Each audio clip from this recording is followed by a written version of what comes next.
Pagkatapos kong magluto, lumabas ako, pero wala akong nakitang anino ni Newman sa ikawalong palapag. Habang nagtataka, lumabas si Vera Navarro. Hinanap niyo ba sina Clara de Los at Mira Cruz? Sobrang dami nilang nainom, baka tulog pa sila ngayon. Uminom ng marami. Hindi naman ganon kasama ang tolerance ng ate ko sa alak. Gaano ba karami ang nainom nila kagabi? May bahid ng hiya sa mukha ni Vera Navarro. Kinamot ang mukha niya, hindi naman masyado. Pero halatang walang naniwala sa sinabi niyang ito. Nang makita niyang nakakunot ang noo ko, nag-isip sandali si Vera Navarro bago nagsalita. Medyo ininda ni Clara de Los yung tungkol sa inyo ni Mira Cruz, kaya hinayla niya si Mira Cruz para mag-inuman sila. Bumalik ako sa maliit na kusina, gumawa pa ng sabaw na pampatanggal ng hangover para sa lahat. Kumatok ako sa pinto. Ate, gising ka na ba? Pinakinggan kong mabuti ang mga nangyayari sa loob ng kwarto, pero masyadong maganda ang soundproofing ng kwartong ito, wala akong marinig na ingay. Naghintay ako sandali, kumatok ulit ako. Sa pagkakataong ito, hindi na ako naghintay ng matagal, binuksan na ni Clara de Los ang pinto. Namamaga pa rin ang mukha ni Clara de Los, magulo ang buhok, halatang kagigising lang. Hanggang sa sandaling ito, sa wakas naniwala na akong sinaktan ko nga ang kapatid ko. Ate, sorry po. Sandaling natulala si Clara de Los, tapos napagtanto niyang tungkol sa mukha niya ang sinasabi ko. Pagkatapos, naalala niya ang nangyari kagabi na lasing akong yamakap ng mahigpit kay Mira Cruz at kusa pang humalik, medyo naging pangit ang itsura niya. Mabilis kong naramdaman na parang hindi maganda ang mood ni Paulo de Los, mas lalo pa akong yumuko. Ate, sorry talaga, lasing ako kagabi, hindi ko inaasahan na masasaktan kita ng ganito. Nakita ni ate na yumuko na ako para humingi ng tawad. Ang kaawa-awa kong itsura ang nagpalambot sa puso niya. Sige na, hindi ako galit sa'yo. Pero sa susunod iwasan na natin ang alak, pwede ba? Mabilis akong tumango bilang pagsang-ayon, total isang baso lang naman ang kaya ko. Inumin mo tong sabaw para matanggal ang hangover tapos kumain ka ng konti para may laman ang tiyan mo. Isang maliwanag na ngiti ang lumitaw sa mukha ni Clara de Los, akmang tatagilid para papasukin ako, biglang narinig mula sa hallway ang boses ni Anton Cruz, hindi maganda. Hindi maganda. Si ate, may nangyari kay ate. Narinig kong may nangyari kay Mira Cruz. Itinulak ko ang tray sa kamay ko papunta kay Clara de Los, nag-iwan ng isang pangungusap, pupuntahan ko lang, tapos tumalikod at tumakbo. Tulala si Clara de Los na nakatingin sa hawak niyang pagkain, tapos sa likuran kong hindi lumilingon, bumagsak ang gilid ng labi niya. Diretso akong tumakbo sa kwarto ni Mira Cruz, nakita ko siyang nakasandal sa headboard, hindi normal ang pamumula ng mukha niya. Narinig ang ingay, tumingala si Mira Cruz, nakita ko, isang ngiti ang lumitaw sa gilid ng labi niya, bakit ka nandito? Narinig ko kay Anton na may nangyari sa'yo kaya pumunta ako para tingnan. Tumingin si Mira Cruz sa pinto, sinulyapan si Anton Cruz na nakikinig sa usapan, malambing na sinabi sa akin, okay lang ako, medyo nilalagnat lang ako. Inilagay ko ang kamay ko sa noo ni Mira Cruz, talagang mainit. Kumunat ang noo ko at nagtanong, nasaan ang first aid kit? Sabi ni Anton Cruz, alam ko kung nasaan, kukunin ko. Hindi nagtagal, nagdala si Anton Cruz ng isang first aid kit. Hinanap ko doon ang thermometer, inalog ito at ibinigay kay Mira Cruz. Masunuring tinanggap ito ni Mira Cruz, inilagay sa kilikili. Nang makita ang nag-aalala kong mukha, marahan siyang nag-alo, okay lang ako, huwag kang mag-alala. Kinagat ko ang labi ko at hindi nagsalita, naupo sa tabi ng kama para bilangin ang oras sa thermometer. Nakita ito ni Mira Cruz at mahinang bumantong hininga. Pagdating ng oras, kinuha niya ang thermometer at tiningnan ito, hindi nagbago ang itsura niya. Hanggang sa kinuha ko ito para tingnan, agad nanlaki ang mga mata ko, halos 39 degrees na. Nag-aalalang sinabi ko, hindi pwede, punta tayo sa ospital. Pero marahang tumanggi si Mira Cruz, hindi na kailangan, iinom lang ako ng gamot, okay na ko. Mira Cruz, Hindi mo ba pinapahalagahan ang kalusugan mo? Nakita kong walang pakialam si Mira Cruz sa kalusugan niya. Medyo nagalit ako, unang beses ko siyang sinigawan. Pati si Anton Cruz na nakikinig sa pinto ay natakot, tahimik na umalis. Ganoon pa rin ang itsura ni Mira Cruz, iniabot niya ang kamay para hawakan ang kamay ko, umiwas ako. Hinayla pa rin ako ni Mira Cruz para paupuin sa tabi ng kama, marahang nagsalita, galit ka ba? Sa sobrang galit ko, ayoko nang magsalita. Nakita ito ni Mira Cruz, nagpatuloy sa paglalamang, okay lang talaga ako, malakas ang katawan ko, inom lang ng gamot at pahinga, siguradong gagaling ako. Sakto namang dumating si Anton Cruz kasama ang isang mukhang doktor, nandito na ang doktor. Nandito na ang doktor. Lumapit ang doktor sa tabi ng kama. Gusto kong magbigay daan, pero ayaw bitawan ni Mira Cruz ang kamay ko. Sinuri ng doktor si Mira Cruz, kumunat ang noo at sinabi, mukhang kailangan ng iniksyon. Hindi binigyan ng pagkakataon si Mira Cruz na tumanggi, diresto akong nagsalita, iniksyon. Magpapa-iniksyon kami, pero tiningnan pa rin ng doktor si Mira Cruz. Nang makita niyang tumango ito, kinuha ng doktor mula sa dala niyang kahon ang gamit pang iniksyon. Nakita kong hindi pa rin binibitawan ni Mira Cruz ang kamay ko kaya nagsalita ako, bitawan mo ang kamay ko. Nakangiti ang mukha ni Mira Cruz pero hindi pa rin niya binibitawan ang kamay ko. Mira Cruz, bitawan mo ang kamay ko. Sinadyang itanong ni Mira Cruz, bakit? Magpapa-iniksyon ako, dito ka lang tumingin. Ang totoo, gusto kong sabihin, kailangan mong habarin ang pantalon mo para mainiksyonan. Gusto mo bang nandito ako para tumingin? Ang resulta, inihanda na ng doktor ang karayom, itinaas ang manggas ni Mira Cruz, at ininiksyonan sa braso. Mabilis na natapos ang pag-iiniksyon. Pagkatapos mag-iniksyon, nagbilin pa ang doktor ng ilang dapat tandaan at naghanda ng umalis. Bago umalis, nagdagdag pa ng isang pangungusap ang doktor. Ang totoo, ang gamot na pampababa ng lagnat ay hindi naman kailangang sa puwet ay iniksyon. Pagkasabi niyon, mabilis na umalis ang doktor. Naiwan akong nakaupo sa tabi ng kama, namumula ang mukha, gustong umalis pero hawak ni Mira Cruz ang pulso ko, gustong takpan ang mukha pero hawak pa rin ni Mira Cruz ang pulso ko. Pagkatapos ng iniksyon, gumaan ba ang pakiramdam mo? Oo, tila medyo hindi pa rin komportable si Mira Cruz. Bahagyang nakakunot ang maganda niyang kilay, paus din ang boses. Naramdaman kong lalong uminit ang temperatura sa ilalim ng palad ko, medyo nag-alala rin ako. Basang-basa na ang damit mo, kailangan mo bang magpalit? Yumuko si Mira Cruz para tingnan ako, ang malalalim niyang mga mata ay kumikinang ngayon, pagkatapos ng iniksyon, walang lakas ang kamay ko. Tutulungan kita. Isang salitang lumabas sa bibig ko. Agad akong nagsisi. Tumayo ako, nagmamadaling pumasok sa banyo. Hindi nagtagal ay lumabas na may dalang isang plangganang maligamgam na tubig. Nasa aparador ba ang damit mo? Mahinang nakasandal si Mira Cruz sa headboard, mahina ang boses. Kumuha ako ng malinis na damit mula sa aparador, sumulyap sa drawer ng underwear, nag-alinlangan sandali bago isinara ang pinto ng aparador. Hinitay kong si Mira Cruz mismo ang maghubad, pero wala siyang balak na kumilos. Hindi ka ba magpapalit ng damit?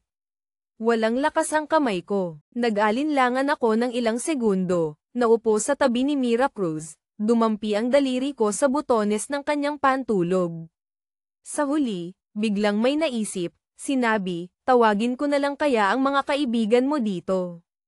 Pero nagpakita ng pagkadismaya si Mira Cruz, sinabi, parang may konting lakas na ang kamay ko, kaya ko nang magpalit mag-isa.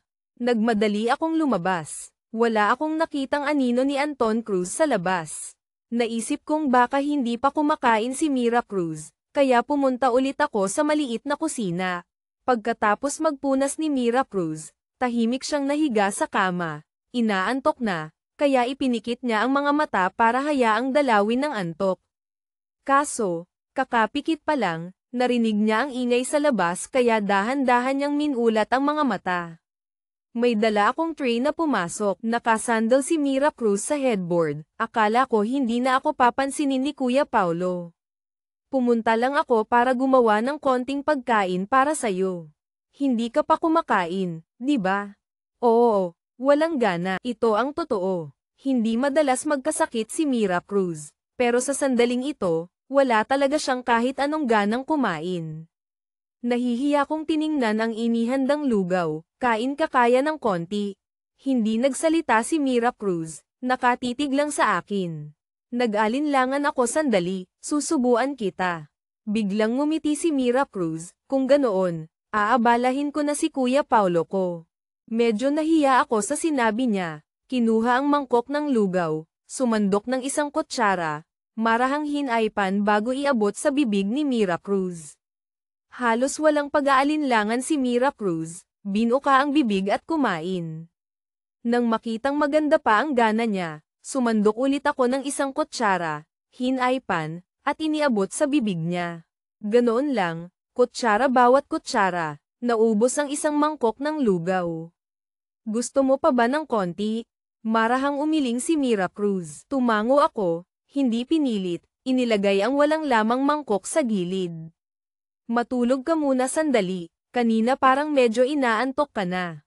Pag natulog ako, aalis ka ba? Natigilan si Paulo de Los. Nakita ni Mira Cruz ang pag-aalinlangan ko. Yumuko siya, casual ang tono, okay lang, kalahating araw mo na akong inaalagaan, pagod ka na rin, magpahinga ka na, okay lang ako. Tiningnan ko ang mapatlapan niyang mukha, lamambat ang puso ko, hindi ako aalis, babantayan kita. Hindi rin ako mapakali na iwan kang mag-isa sa kwarto. Kakain lang ako tapos babalik ako, pwede ba? Sige, umalis ka na. Dala ang tray, lumabas ako para kumain. Buong umaga akong abala, hindi pa ako kumakain. Ang iba ay kumakain na rin sa dining room. Nang makita akong lumitaw sa pinto, lahat sila ay tumingala sa direksyon ko. Tumingin sina Marco de Los at Anton Cruz sa likuran ko. Hindi nakita ang anino ni Mira Cruz. Paulo de Los, nasaan ang ate ko? Nagsalita ako, kakatapos lang kumain ng ate mo, natulog na. Kung ganoon, okay na ba siya? Umiling ako, mas mabuti na. Mamaya pagkatapos kong kumain, titingnan ko ulit. Nang marinig kong pupunta pa ako para tingnan mamaya, parang hindi masaya si Clara de Los. Nag-isip siya sandali at nagsalita, Paulo de Los anak. Malakas ang katawan ni Mira Cruz, madalas siyang mag-gym, number 1 ang physical fitness niya. Isang maliit na sipon lang yan, walang problema. 2 binata't dalaga, para sa kanya, para sa reputasyon mo, hindi maganda. Alam kong tama si ate, pero hindi ko pa rin mapigil ang mag-alala, lalo na't umabot ng 39 degrees ang lagnat ni Mira Cruz kanina. Talagang hindi ako mapakali, balak kong itago kay ate. Mamaya palihim akong pupunta para alagaan si Mira Cruz. Sa labas ay pumayag ako. Pagkatapos kumain, sinabi kong medyo hindi rin maganda ang pakiramdam ko kaya babalik na ako sa kwarto ko. Ang iba ay may kanya-kanya ring ginagawa, bumalik sa kani-kanilang kwarto. Palagi kong pinapansin ang mga nangyayari sa hallway, nang makita kong lahat ay nakabalik na sa kwarto, saka ako palihim na nagbukas ng pinto. Gamit ang susi ng kwarto ni Mira Cruz, palihim na binuksan ang kwarto niya at pumasok. Mabilis na parang kidlat, marahan akong pumasok sa loob ng kwarto. Nakita kong si Mira Cruz na dapat ay nagpapahinga, ngayon ay nakasandal sa kama, may laptop pa sa hita niya. Kumunat ang noo ko at sinabi, bakit hindi ka nagpapahinga? Nakita ako ni Mira Cruz, bahagyang ngumiti, tinapak ang tabi niya, dito ka umupo. Sumulyap ako sa laptop, puro dokumentong hindi ko maintindihan. Kumunat ang noo ko at sinabi, may sakit ka, hindi ka ba pwedeng magpahinga ng maayos? Ngumiti si Mira Cruz, paumanhin, urgent na trabaho. Ang totoo, hindi ko gustong sisihin si Mira Cruz, naaawa lang ako. Nakikita lang ng iba ang magandang panlabas na anyo ng tagapagmana ng mayamang pamilya. Hindi kailanman iniisip na sa ilalim ng magandang panlabas na anyo ay kailangang doblehin ang pagsisikap kumpara sa karaniwang tao. Narinig ni Mira Cruz ang lungkot sa boses ko, inilagay ang laptop sa gilid, niyakap ang braso ko, sumandal, isang pares ng kumikinang na mga mata ang nakatingin sa akin. Agad akong lamambat, okay lang ako, nagmumuni-muni lang sandali. Magtrabaho ka na, pero bibigyan lang kita ng kalahating oras. Sige, kinuha ulit ni Mira Cruz ang laptop, nagsimulang magtrabaho, habang ako ay tahimik na nakaupo sa tabi niya. Wala pang kalahating oras, natapos na ni Mira Cruz ang trabaho. Agad kong kinuha ang computer, diretsyong pinahiga si Mira Cruz sa kama, kinuha ang temperatura niya. Bumaba na sa 38 degrees, mukhang umepekto na ang gamot. Magpahinga ka na, dito lang ako sa tabi mo. Huwag kang mag-alala, hindi ako aalis. Hindi nagsalita si Mira Cruz, pero ang nakaangat niyang gilid ng labi ang nagbunyag ng maganda niyang mod. Dahan-daang ipinikit ni Mira Cruz ang mga mata niya, hindi nagtagal ay nakatulog na. Kinumutan ko si Mira Cruz, naupo sa tabi ng kama, isang kamay ang nakasandal sa baba, hindi kumukurap na tinitingnan si Mira Cruz na natutulog. Mas malambot tingnan si Mira Cruz kapag tulog kumpara kapag gising. Dahan-daang sinuri ng tingin ko ang mga mata, kilay ni Mira Cruz, habang tumatagal lalong gumaganda. Tinitigan ko ng tinitigan, nakatulog ulit ako sa tabi ng kama. Pagkatapos kong makatulog ng mahimbing, dahan-daang minulat ni Mira Cruz ang mga mata niya. Sa pagkakataong ito ng paggising, nagising ako sa init. Pagmulat ko pa lang, nakita ko ang isang sexy na leeg, tila medyo naiinitan ang may-ari, isang kumikinang na butil ng pawis ang sakto lang na dumausdos. Tumingala ako, biglang nasalubong ang isang pares ng maitim at malalalim na mga mata. Akmang magbubuka ako ng bibig nang maramdaman kong hinalikan ang labi ko. Ang nag-aapoy na init ay dumaan sa mga labi papunta sa akin. Napagtanto kong tila nilalagnat ulit si Mira Cruz. Mas mataas ang temperatura ngayon kaysa dati. Gusto kong itulak si Mira Cruz palayo, pero mahigpit akong niyakap ni Mira Cruz. Tila hindi siya nasiyahan sa pagpupumiglas ko, umikot si Mira Cruz, diretsyong idinagan ako sa ilalim niya, yumuko para humalik ulit. Dahil may sakit pa si Mira Cruz, hindi ko siya kayang itulak palayo. Madilim ang kwarto, hindi ko makita ng malinaw ang itsura ni Mira Cruz. Hindi ko rin alam kung anong oras na. Matagal na halik, tila medyo natauhan na si Mira Cruz. Sa dilim, tahimik niya akong tiningnan ng matagal. Mahina siyang nagsabi ng isang pangungusap, paumanhin, umikot pababa ng kama at tumakbo papunta sa banyo. Natulala ako sa kama hanggang sa marinig ko ang malakas na agos ng tubig mula sa banyo, saka ako natauhan. Umupo ako at binuksan ang ilaw sa tabi ng kama. Alas 6 na pala ng gabi. Madilim na rin sa labas. Naalala ang eksena ng paghahalikan namin sa dilim kanina. Paulit-ulit na naglalaro sa isip ko, namula ang tainga ko. Naramdaman kong may nagbago rin sa ilang parte ng katawan ko. Kanina madilim kaya walang makita, tanging ang mga pandama lang ang pinakamatala. Naalala ko ng malinaw ang halik ni Mira Cruz, ang init niya, ang hininga niya. Nang pumasok si Mira Cruz sa banyo, kumalma na rin ako. Bumaba ako sa kama, naupo sa sofa sa tabi, naghintay kay Mira Cruz na lumabas. Maya-maya, narinig mula sa banyo ang paos na boses ni Mira Cruz, "Paulo de Los, pwede mo bang kunin ang damit ko?" Sige, bihasa kong kinuha ang isang set ng damit mula sa aparador. Sa pagkakataong ito, nag-alinlangan ako sandali. Mabilis na pumili ng isang item mula sa drawer, isiniksik sa loob ng damit, tapos nagkunwaring walang nangyari papunta sa pinto ng banyo. Nakuha ko na ang damit mo. Bumukas ng bahagya ang pinto ng banyo. Tumaliko ako, iniabot ang damit kay Mira Cruz at mabilis na lumakad palayo. Muling sumara ang pinto ng banyo. Hindi nagtagal, lumabas na si Mira Cruz na maayos ang pananamit. Iniabot ko ang thermometer sa kamay ko, kunin mo ang temperatura mo. Masunerang tinanggap ni Mira Cruz ang thermometer, inipit sa kilikili. Palaging napakatagal ng oras ng paghihintay. Pagdating ng oras, agad akong naiinip na tingnan. Sa kabaligtaran, Ang pasyenteng si Mira Cruz ay dahan-daang kinuha ang thermometer. Pagkatapos makita ang temperatura sa thermometer, nakahinga ako ng maluwag, wala ka ng lagnat. Tahimik na nakinig si Mira Cruz, hindi nagsasalita. Tiningnan ko si Mira Cruz, hindi ko maiwasang maalala ang nangyari kanina. Bigla kong naramdaman na hindi na ako pwedeng manatili pa, dahil magaling ka na, kaya ako. Hindi pa tapos ang salita, hinawakan ni Mira Cruz ang kamay ko, isang pares ng kaawa-awang mga mata ang tumingin sa akin. Paulo de Los, yung 2 beses na kusa kitang hinalikan, galit ka ba? Natigilan ako, tapos agad na mula ang tainga ko, hindi galit. Alam kong hindi ka malinaw ang isip noon. Hindi dahil hindi malinaw ang isip. Paulo de Los, gusto kitang halikan, palagi kong gustong gawin. Ang medyo paos na boses ni Mira Cruz ay tumunog sa tainga ko.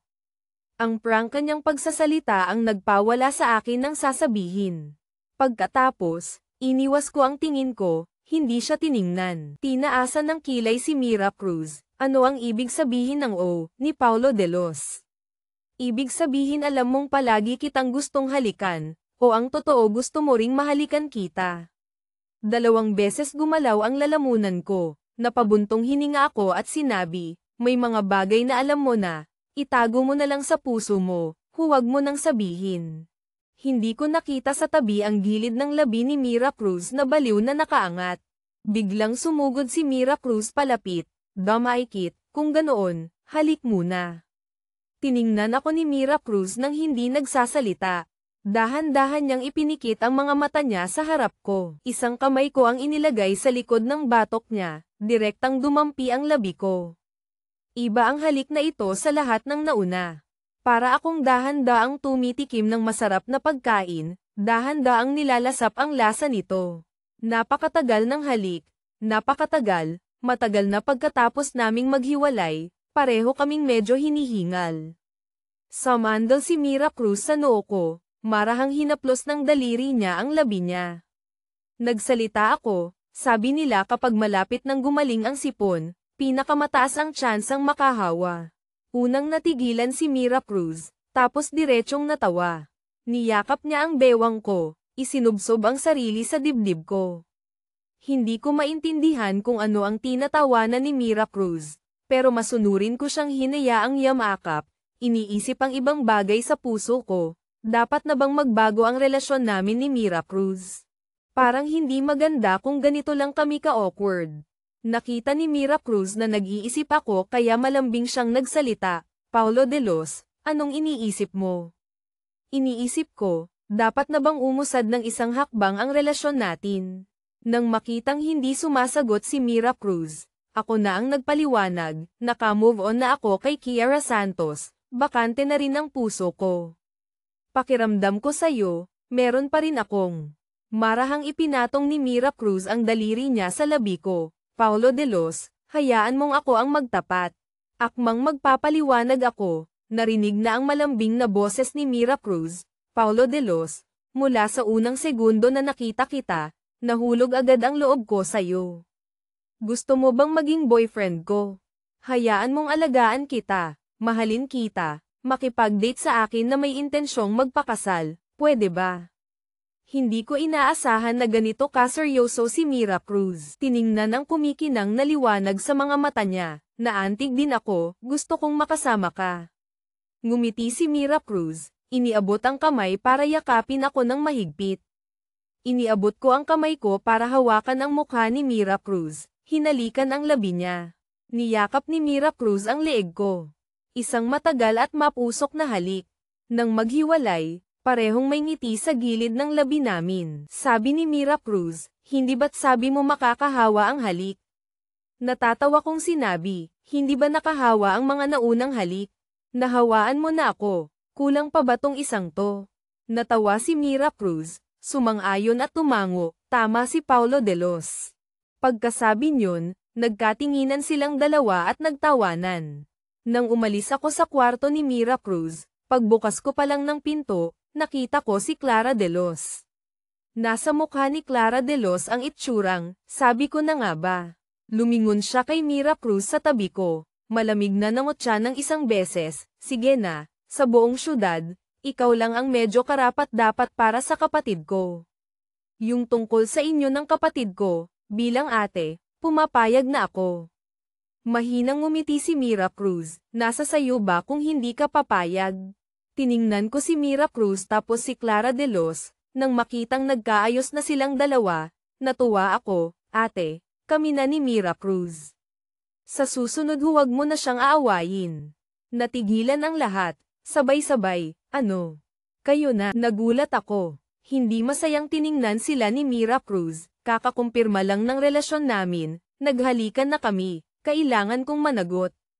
Hindi makapaniwalang tiningnan ako ni Clara de Los, Paulo de Los, pag-isipan pa kaya natin ulit.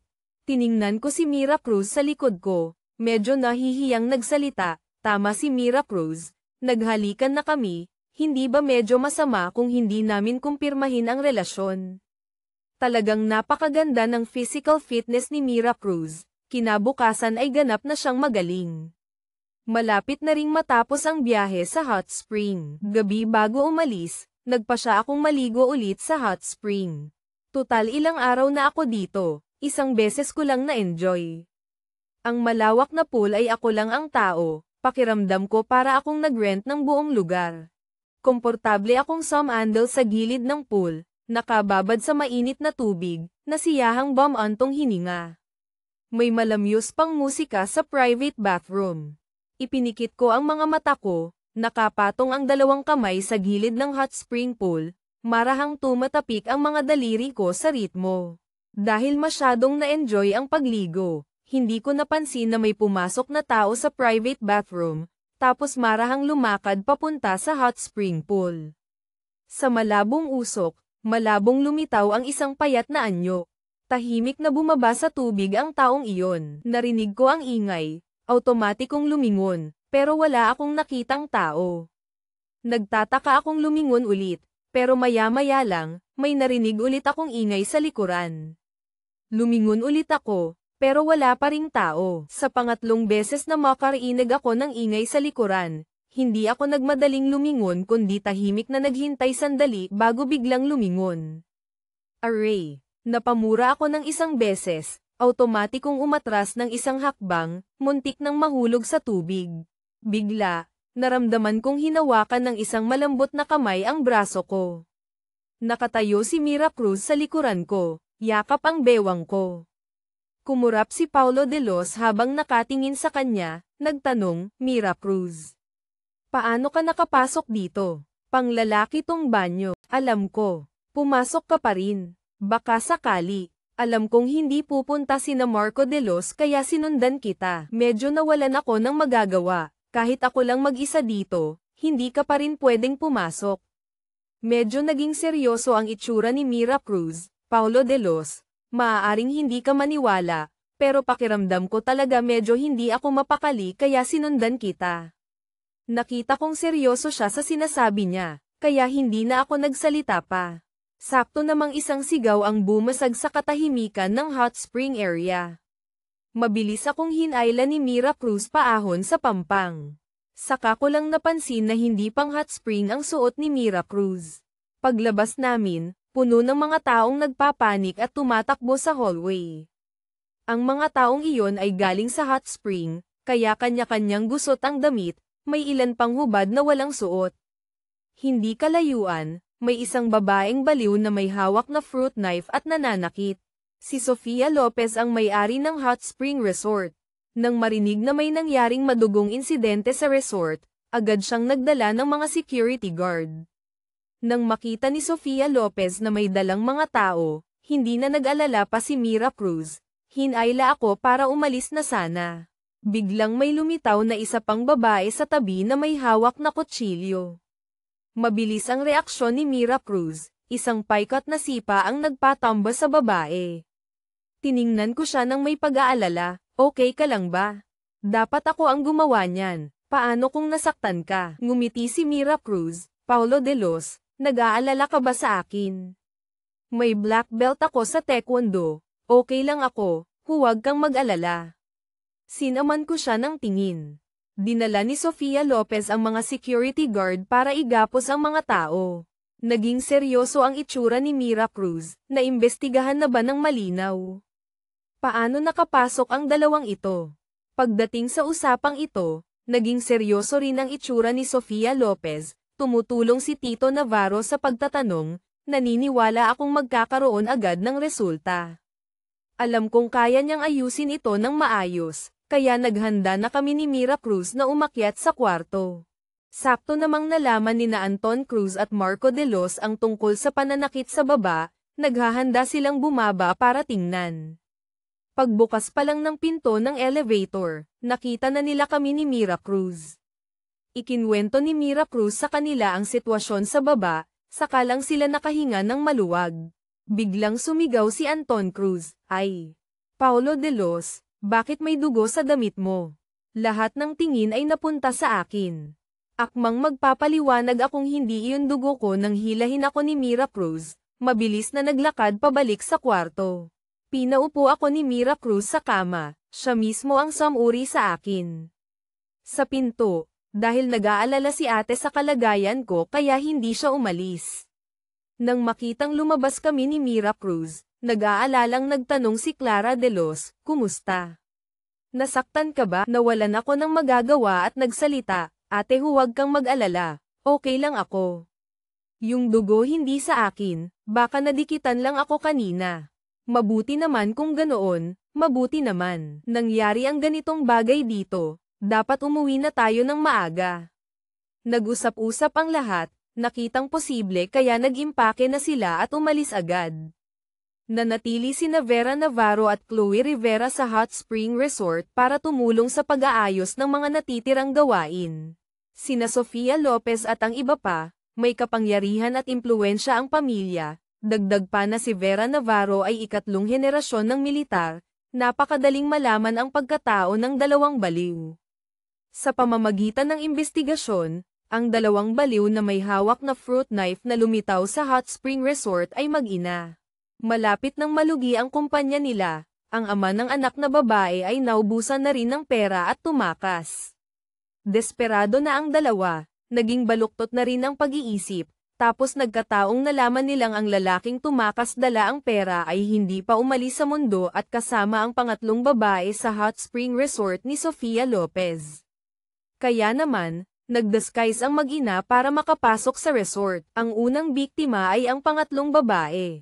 Pagkatapos saktan ng malubha ang babaeng iyon, biglang nabaliw ang mag-ina, nagsimulang umatake ng walang pinipili sa mga guest sa Hot Spring Resort. Ang malubhang insidenteng ito ay nagdulot ng malaking pinsala sa Hot Spring Resort ni Sofia Lopez. Naramdaman ni Sofia Lopez na malas ang Hot Spring Resort na nabahiran ng dugo, pagkatapos pag-isipang mabuti, isinara niya ang Hot Spring Resort. Nang malaman ko ang balitang ito, napabuntong hininga na naman ako, ang mundo ng mayayaman, hindi ko maintindihan. Nang malaman ko ang buong pangyayari, nakaupo ako sa sofa kasama si Mira Cruz. Nakahiga si Mira Cruz sa hita ko. Tiningnan ko si Mira Cruz at nagtanong, "Mira Cruz, kung may gagawin akong mali sa'yo, paano mo ako tretratuhin?" May bahagyang ngiti sa gilid ng labi ni Mira Cruz, tumingala at tumingin sa akin, "Gusto mong malaman?" Natigilan ako, nahihiyang ngumiti, biglang ayoko nang malaman pa, mas mabuti pa sigurong hindi ko na lang alamin. Automatiko kong naramdaman ang panganib, gustong tumakbo pero mahigpit akong niyakap ni Mira Cruz sa bewang. Agad akong natakot, nagmadaling umamin ng kasalanan, "Sorry, hindi ko dapat tinanong ang tanong na yon." Mahinang ngumiti si Mira Cruz, "Natatakot ba si Paulo de Los sa gagawin ko?" Natatawa akong nagbiro, "Oo, takot akong balatan mo ako." Umupo si Mira Cruz, nakaharap sa akin, hinawakan ng dalawang kamay ang mukha ko, "Hindi naman kita babalatan, pero dahan-dahan kitang kakainin. Kung paano kita kakainin, ako ang magdedesisyon." Itinakip ko ang kamay ko sa bibig ni Mira Cruz. Marahang hinaplos ni Mira Cruz ang mukha ko, malambing na sinabi, "Paulo de Los, hindi kita hahayaang lumayo sa akin." Pagkasabi niyon, yumuko si Mira Cruz, marahang humalik sa bibig ko. Nagsimula na rin akong tumugon. Nang makatanggap ng tugon si Mira Cruz, bahagyang ngumiti siya. Pagkatapos ng isang halik, sumandal si Mira Cruz sa noo ko, Paulo de Los, gusto kita. Hindi natural akong umubo ng 2 beses, gabi na, umuwi ka na. Tiningnan ako ng malalim ni Mira Cruz, tumango, oo, uuwi na ako. Ako mismo ang naghatid sa kanya sa pinto. Halatang nasa tapat lang si Mira Cruz, pero pakiramdam ko pa rin ay ayokong umalis siya. Nang makitang hawak ko pa rin ang kamay niya at ayaw bitawan, ngumiti si Mira Cruz, tumingkayad para humalik sa pisngi ko, isang masayang ngiti ang lumitaw, good night. Ayokong bitawan ang kamay niya, good night. Naglakad si Mira Cruz papunta sa hallway. Kinabukasan, bumaba ako at masiglang binati si tita at ang pamilya. Lahat sila ay napansin ang maganda kong mood. Nagsalita si tatay, Paulo de Los anak, mukhang napakasaya mo ngayon ah. May espesyal bang araw ngayon?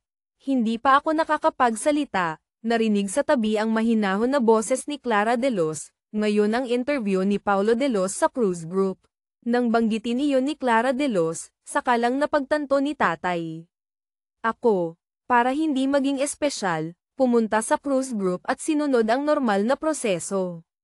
Una nagpasa ng resume, pagkatapos maaprubahan saka pumunta sa kumpanya para sa interview.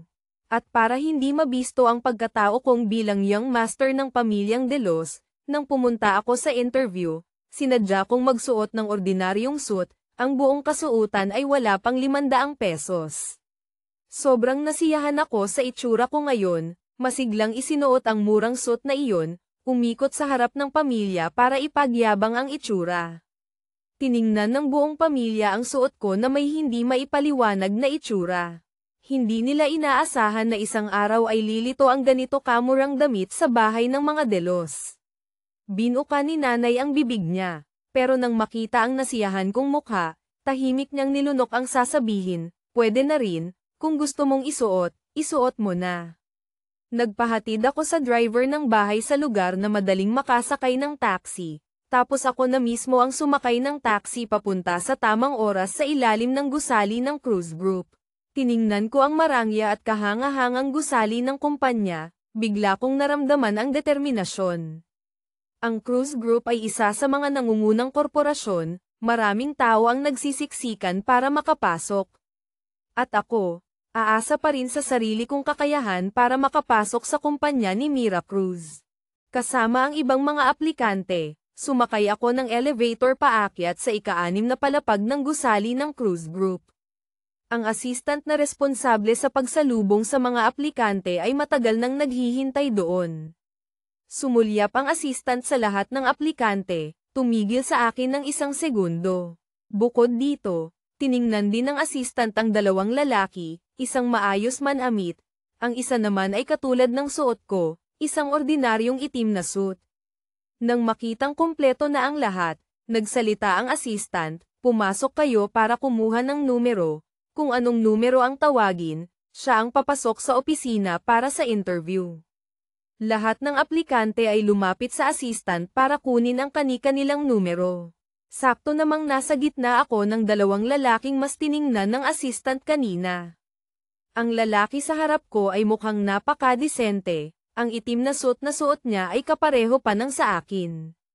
Tila napansin din ito ng lalaking iyon, ngumiti siya sa akin ng nahihiya. Ngumiti rin ako pabalik sa kanya. Biglang may narinig na pangungot siya mula sa likuran. Pagkatapos, nagsalita ang lalaking iyon ng may pagmamaliit, hoy, alam nyo ba kung gaano kalaking kumpanya ang Cruz Group? Pupunta kayo sa interview hindi man lang nag-ayos. 2 nerd, sabay kaming lumingon ng lalaking iyon para tingnan siya. Ang lalaki sa likod ko ay nakasuot ng isang light-colored na suit, nagpaayos pa ng buhok. Kung alam mo, iisipin mong pupunta siya sa interview para maghanap ng trabaho, kung hindi mo alam, aakalain mo pang isa siyang lalaking nagbebenta ng aliw na naghahanap ng kliyente. Hindi ko pinansin ang lalaking iyon. Tumalikod ako para maghintay sa pila para kunin ang numero ko. Ang lalaking kapareho ko ng suit ay tumalikod, yumuko, mukhang mas nawalan ng kumpiyansa kaysa kanina. Nakita ng mayabang na lalaki na hindi kami sumagot, naramdaman niyang hindi interesante, kaya hindi na siya nagsalita pa. Tiningnan ko ang numero sa kamay ko. Number 18, hindi una, hindi huli, okay naman. Dala ang numero, lumipat ako sa gilid para umupo at maghintay na tawagin ng interviewer. Lumapit ang lalaking kapareho ko ng damit. Hello, ako si Leo Garcia. Pwede ba akong umupo sa tabi mo? Tumingala ako. Sige, upo ka. Ngumiti si Leo Garcia ng mahiyain, umupo sa tabi ko. Ang mayabang na lalaki kanina ay umupo rin malapit sa amin. Mukhang maaga ang numero ng mayabang na lalaki, mabilis na siyang tinawag. Malakas na tumawag ang assistant, Dennis Delos. Automatiko akong tumingala, hindi ko inaasahan na kapareho ko pala ng apelyido ang mayabang na lalaki. Si Leo Garcia naman, nang marinig ang pangalang Dennis Delos, kumislap ang mga mata niya, yumuko, hindi makita ng malinaw ang emosyon. Natural na tumayo si Dennis Delos, inayos ang damit at pumasok sa opisina. Tiningnan ni Leo Garcia ang likuran ni Dennis Delos nang may paghanga, may bahid ng lungkot sa mga mata niya. Napansin ko, naisip kong kulang siya sa kumpiyansa kaya tinapak ko ang balikat ni Leo Garcia. Ikaw si Leo Garcia, di ba? Ako si Paulo Delos. Okay lang yan, ang mahalaga sa interviewer ay ang kakayahan, siguradong makakapasa ka sa interview.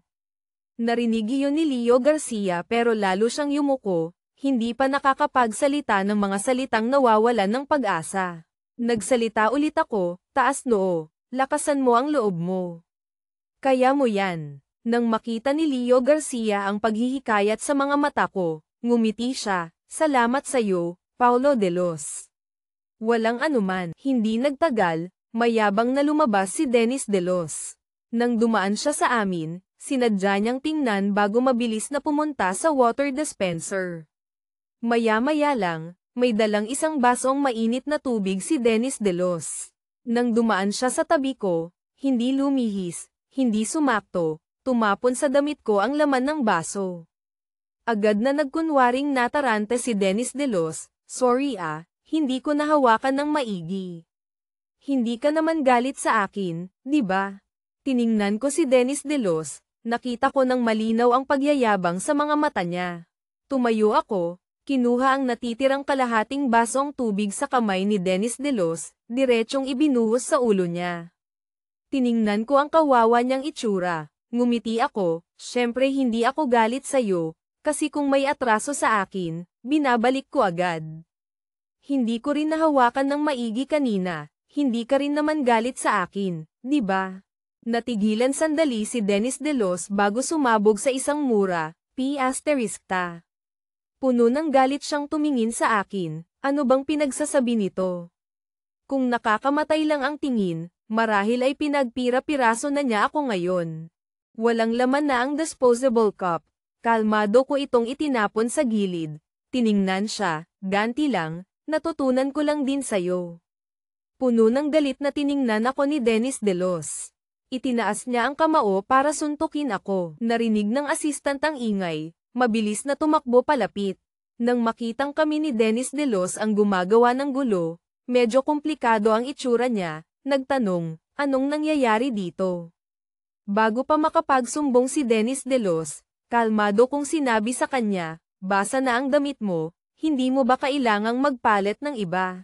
Nagdilim ang mukha ni Dennis Delos, hindi na nakipagtalo sa akin at tumakbo diretso sa banyo.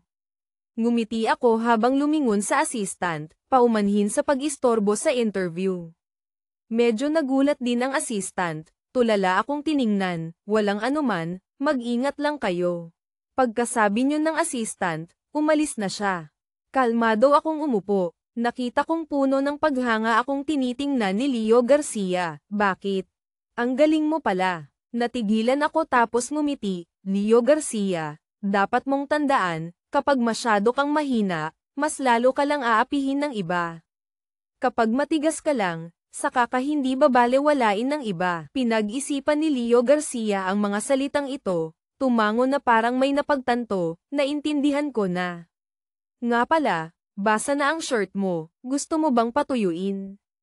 May malaking marka ng tubig sa shirt ko, talagang dapat patuyuin. Kaya kinuha ko ang gamit ko at pumunta sa banyo. Sakto namang nakasalubong ko ulit si Dennis Delos. Kalilinis lang ni Dennis Delos ng tubig sa katawan niya. Natakot siyang mabasa ko ulit, kaya hindi na siya nang ahas na gumawa pa ng gulo. Tiningnan ako ni Dennis Delos, umirap at umalis. Pumasok ako sa cubicle para magpalit ng puting shirt na dala ko. Para makayanan ang mga hindi inaasahang sitwasyon, naghanda ako ng isang ekstrang formal na kasuotan. Napatunayan ng katotohanan na hindi nasayang ang paghahanda ko. Pagkatapos magpalit ng shirt, lumabas ako sa banyo. Tumingala si Leo Garcia nang makita ako, medyo nagulat, naghanda ka pa pala ng isang set ng damit. Nahulaan mo na bang may gagawa nito? Automatikong tumingin si Leo Garcia sa direksyon ni Dennis Delos. Nang makita niyang umirap ito at umiwas ng tingin, saka lang niya natapos ang natitirang sasabihin, may gagawa ng gulo sa'yo. Umiling ako, nakagawian ko lang na maghanda ng backup. Magandang bagay ang maging handa. Tumango si Leo Garcia bilang pagsang-ayon. Oo, tama ka, hindi ko naisip yun. Mabilis lang, tinawag ng assistant ang pangalan ni Leo Garcia. Sumenyas ako para palakasin ang loob niya. Leo Garcia, galingan mo. Nagpasalamat sa akin si Leo Garcia. Salamat sa'yo, Paulo Delos. Tumayo siya, naglakad papunta sa opisina. Hindi nagtagal, bumalik si Leo Garcia. Mukhang hindi maganda ang itsura niya. Dismayado siyang umupo sa tabi ko. Nag-aalangan akong nagtanong kay Leo Garcia, anong nangyari? Tiningnan ako ni Leo Garcia, bamantong hininga, mukhang hindi maganda ang performance ko. Hindi ko rin alam kung saan hindi naging maganda ang performance ni Leo Garcia, kaya nagbigay lang ako ng ilang tuyot na pang-alaw. Nakayuko pa rin si Leo Garcia at hindi nagsasalita. Sa sandaling ito, tinawag ng assistant ang pangalan ko. Narinig ko iyon at tumayo. Nag-aalala pa ring tumingin kay Leo Garcia. Tumingala si Leo Garcia, pilit na ngumiti, okay lang ako, galingan mo. Tumango ako sa kanya, huwag ka na ring masyadong mag-isip. Pagkasabi niyon, pumasok ako sa opisina. Napansin ni Leo Garcia na laging nakatuon sa akin ang tingin ni Dennis Delos. Pumasok ako sa opisina, kalmadong umupo. Hawak ng interviewer ang resume ko. Pagkatapos tingnan ng ilang interviewer, lahat sila ay nasiyahan. Paulo Delos, tama ba? Tumango ako, opo. Sabi ng interviewer, nakita na namin ang resume mo. Lahat ng aspeto mo ay napakahusay. Magalang akong nagpasalamat, salamat po. Nagpatuloy sa pagtatanong ang interviewer, kung ganoon, pwede mo bang sabihin ng maikli ang dahilan kung bakit gusto mong pumasok sa cruise group namin? Kalmado akong nagsalita, opo, ang cruise group. Nagkatinginan ang mga interviewer, tumango sa isa't isa. Nang matapos akong magsalita, lahat ng mukha ng mga interviewer ay may ngiti, napakaganda ng sagot. Lumabas ka muna at maghintay ng balita. Nagmadali akong nagpasalamat, opo, salamat po sa mga interviewer. Pagkasabi niyon, tumayo ako, yumuko sa lahat at lumabas, isinara ang pinto. Nakahinga ako ng maluwag, bumalik ako sa tabi ni Leo Garcia. Nakita ni Leo Garcia na komportable ako, alam niyang siguradong maganda ang performance ko. Paulo Delos, kumusta ang sitwasyon mo? Ngumiti ako sa kanya, okay naman sa tingin ko. Ngumiti rin sa akin si Leo Garcia, oh, ganun ba? Dapat ba kitang batiin na agad? Umiling ako, bago ipahayag ang resulta. Pwedeng mangyari ang lahat, mas mabuting hintayin na lang natin ang resulta. Tiningnan ako ni Leo Garcia, isang bahagyang ngiti ang lumitaw sa gilid ng labi niya, oo, tama ka. Sunod-sunod na pumasok at lumabas ang mga aplikante. Pagkatapos ng interview, nag-usap ang mga interviewer ng mahigit kalahating oras, sa wakas na pagdesisyonan na ang listahan ng mga natanggap. Dala ng assistant ang listahan papunta sa harap namin, ngayon iaanunsyo ang listahan ng mga natanggap, Dennis Delos, Leo Garcia, Paulo Delos. Nang marinig ni Leo Garcia ang pangalan niya, tulala siya. Marahan kong tinapat ang balikat niya, Leo Garcia, binabati kita, natanggap ka. Puno pa rin ng hindi paniniwala si Leo Garcia, natanggap talaga ako. Natanggap talaga ako. Narinig ni Dennis De Los ang sinabi niya, mapanghamak na nangutya, Promdi, walang alam sa mundo. Sa harap ng pangungutya ni Dennis De Los, hindi ito pinansin ni Leo Garcia. Sa sandaling ito, iisa lang ang nasa isip niya, iyon ay matagumpay siyang natanggap sa Cruz Group. Ngumiti ako at sinabi, magiging magkatrabaho na tayo simula ngayon, sana maging maayos ang pagsasama natin. Nagmamadaling tumango sa akin si Leo Garcia, sana maging maayos ang pagsasama natin. 18 palapag, opisina ng CEO. Inaayos ni Mira Cruz ang mga gawain ng kumpanya. Sa sandaling ito, pumasok ang assistant na si Mark Castro, naglagay ng isang tumpok ng dokumento sa tabi, Boss Cruz, ito po ang mga dokumentong kailangan ng pirma nyo. Hindi tumingala si Mira Cruz, sige, ilagay mo na lang dyan. Inilagay ni Mark Castro ang mga dokumento, akmang aalis na. Bigla siyang tinawag ni Mira Cruz, yung pinapagawa ko sa'yo dati, na ipagbilin mo na ba? Unang natigilan si Mark Castro, tapos agad tumango, na ipagbilin na po, gagawin ng HR department ang gusto nyo. Iwinagayway ni Mira Cruz ang kamay niya, senyales na lumabas na siya. Paglabas ni Mark Castro sa opisina, may kasamahan sa opisina na dumaan, Hoy Mark Castro, anong sinabi sa'yo ni Boss Cruz? Tiningnan siya ni Mark Castro, walang ganang sinabi, nakalimutan mo na ba ang ugali ni Boss Cruz? Anong chismis yan? Nahihiyang umurong ang leeg ng taong iyon, hindi na nang ahas magtanong pa, pero hindi pa rin mapigil ang maging mausisa. Halatang kaninang umaga nakita niyang pumunta si Mark Castro sa HR department. Bumalik si Mark Castro sa pwesto niya, hindi maiwasang maalala ang pinapagawa sa kanya ni Mira Cruz.